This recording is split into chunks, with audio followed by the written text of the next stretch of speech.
I just want to take a minute and go over some of the features of the models that I build and what's included in my service.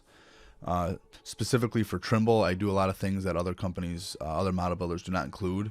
The first is probably the most important, and in SiteWorks there's this feature not a lot of people know about. It's called background images, and you can actually include the PDF drawings in the background of your data collector. So when you're standing out here, you can actually sift through the different plan sheets. I include any one that you might need, site, demo, utility plan, grading plan, landscape and lighting even. This is a really powerful feature, and it's awesome to have in the field. Sometimes it's indispensable. Once guys start using these images in the background, they'll never want to do a job without it. So I include this feature. I think it's from version 1.3 for SiteWorks and up. They include this ability to look at these PDFs in SiteWorks while you're out on the job, doing layout. The next thing I include is something a little different. I include it in the project map feature of SiteWorks. So if you turn on the project map, which is basically just line work that you can't stake, I include these slope arrows that show where the water's flowing from the surface. Just as a double check, you'd always want to make sure that water is going towards your drainage structures and not trapped in any corner. These slope arrows give you the ability to see that while you're out in the field.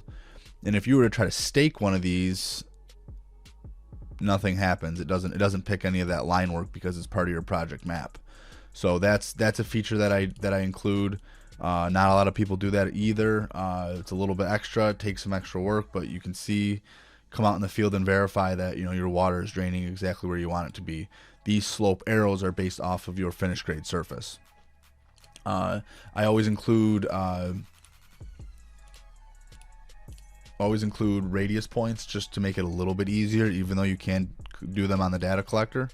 So I always put these radius points in here, and I also include high and low points as well on curb and edge of pavement. There's one other thing that I do in my layers. I organize them a certain way. O2 are any 2D lines. O3 are 3D lines, part of your surface. O4 are any utilities, 2D or 3D utilities.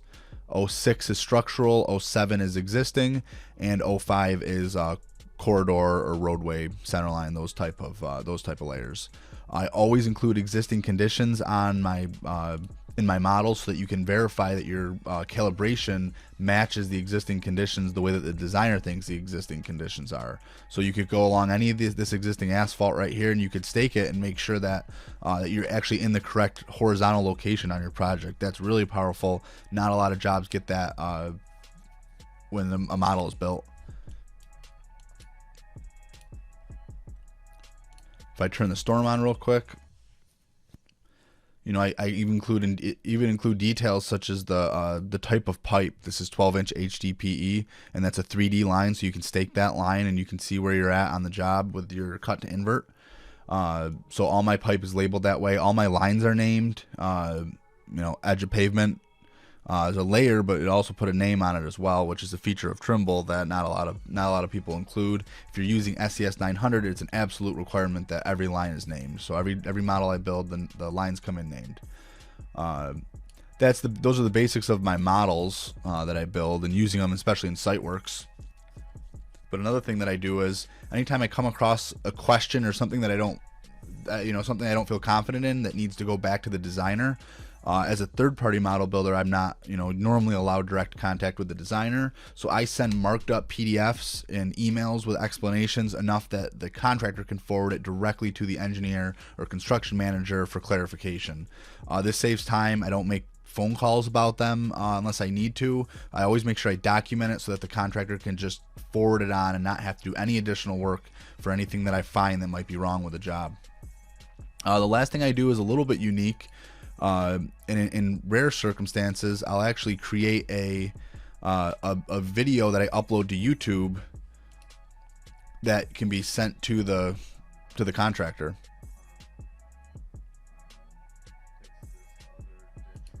So I'll go through, I'll explain what I think is wrong or what I want to clarify, and oftentimes contractors will even send these to the engineer directly and let them figure out a solution to a problem that I found while actually seeing it in 3D. So I just record my screen, upload it to YouTube. I unlist it so you don't see it on a search anywhere.